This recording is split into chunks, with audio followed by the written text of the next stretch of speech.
So it is Labor Day, and we've had a nice long weekend, thank God.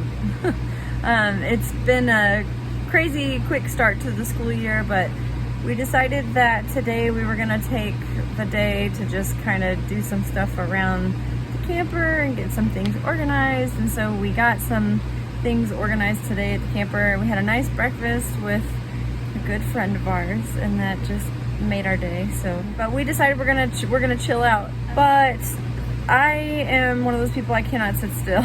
So I feel like I need to do something. So this is my project. It's a nice big stack of pillows there.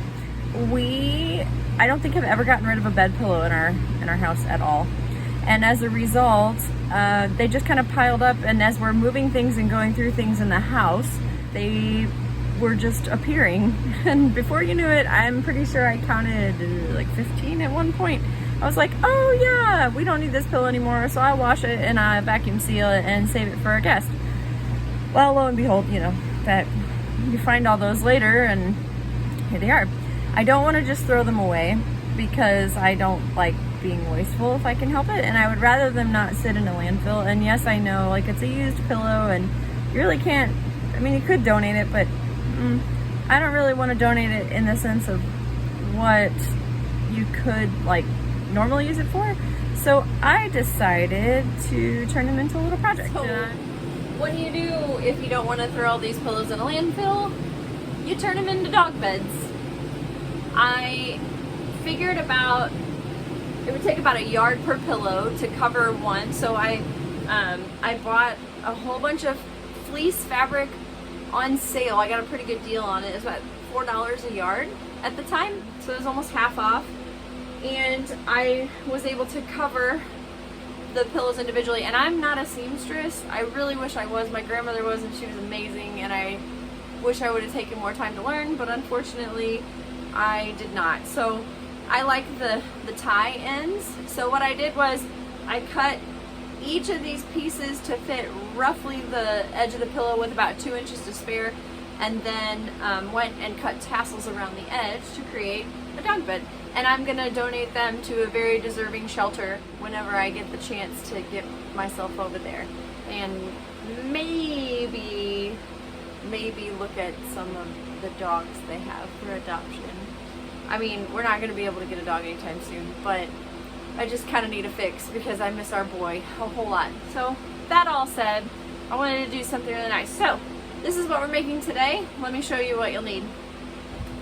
You'll need a rotary cutting mat, and it's just to help protect the surface from when you use rotary cutters. These are a lot easier when you're cutting big chunks of fabric. You'll need some fabric scissors. I prefer these when you're doing the tassels just because for me it's a little bit easier. Sometimes these rotary cutters, depending on if you don't use enough pressure, they don't quite get the job done, and you're better off just cutting the scissors anyway. But if you have trouble with dexterity, then these would be the way to go.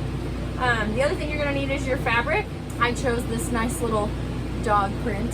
That's going to be my top, and then my bottom is going to be just solid black to complement the black and the outlines in that print. And of course you'll need your pillow. So the first thing you're going to want to do is cut your fabric down to the size of the pillow. I've already done this. You're going to want to use your mat and your cutters to do that. I want to start by saying this is not rocket science. It's pretty easy to do, and I feel like anybody can do it. But you probably shouldn't take all advice from me because, again, I'm not a seamstress. But it works. I mean, it gets the job done, and it looks really cute in the end. So I got my fabric cut, and now all I need to do is lay the pillow on top just to kind of eyeball where it hits the edges and how much room I have to play with. Like I said, left about 2 inches around the edges just to be able to cut the tassels. So let's get started on the tassels. I'm going to cut squares out of the corners, all 4 of them, so that I can have a better idea of where the tassels are gonna go. There's kind of just fabric loose here, so I'm just gonna tuck those in so I don't cut into it, because I don't want the fluffing coming out, fluffing and stuffing. So I'm just gonna make a rough cut here, and just another rough cut here, and then just discard that. There's my fabric discard pile.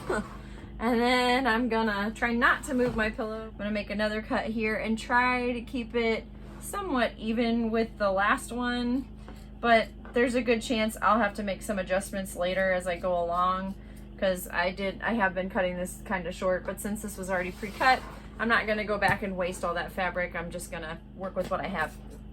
So cut this corner.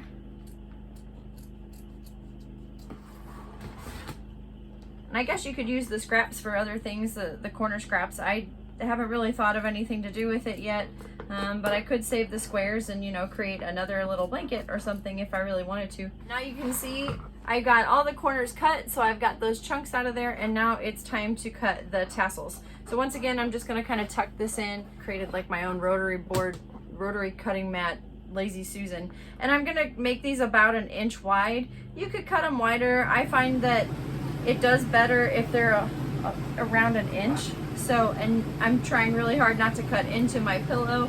But again, it's an old pillow, so if I do, it's probably not that big of a deal. I get all these tassels cut, and I'll meet you at the end, but you can see where they're starting to get cut. Okay, it's all cut. I can kind of show you, you've got tassels around all the edges.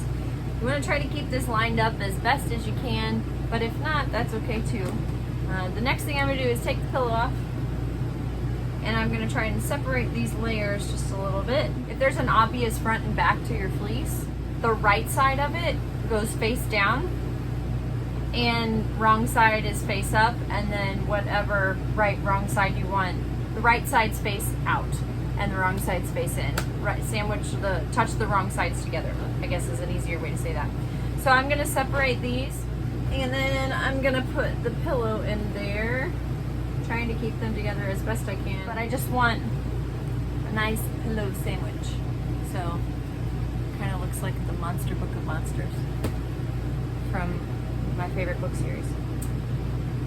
So the next thing I'm going to do is I'm going to go through and find where all my V cuts are on the corners and line them up with the top side. I'm going to tie just the corner pieces together just so I can hold everything in place. And I'm just doing a double knot, nothing fancy. So I'm going to take 2 pieces, loop one around the other, tie it, loop one around the other again, and tie it.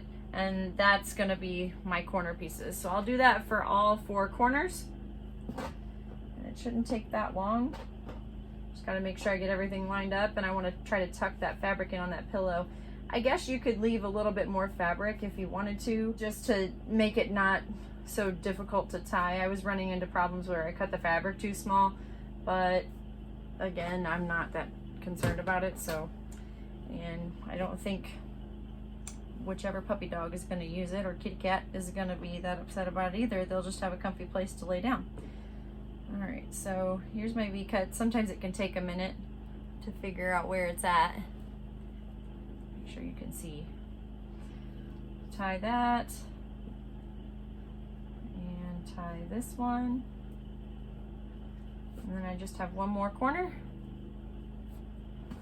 Swing this around. Here's my V, or letter L. Oops. It's all caught up in there. I'm not going to be able to find it that way, am I?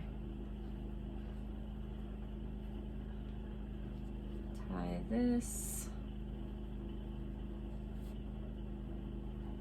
And tie this. Okay. So now that the corners are tied and I know where the corners are, it's important to make sure that these little tassels will get caught up in the pillow sometimes. Sorry, you can't see that. So you have to make sure that when you're going through that you don't have any that are bent in like that, because then you'll miss one and you'll have one tassel extra. But if you do, there's been times where I've actually tied 2 together with just one, and that's okay too. I'm gonna start tying these all the way around the edges, and when I get that done, I'll meet you back. So I'm getting the last few ends tied up here on this pillow, making sure they all line up. 1 and 2. Another one here. Here's that, what I was talking about, how sometimes it gets tucked in. You gotta make sure you pull them out of there. Another double knot here.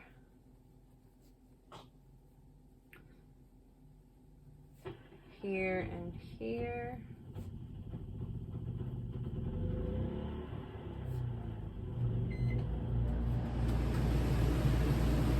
is for AC. I know it's a little loud, sorry.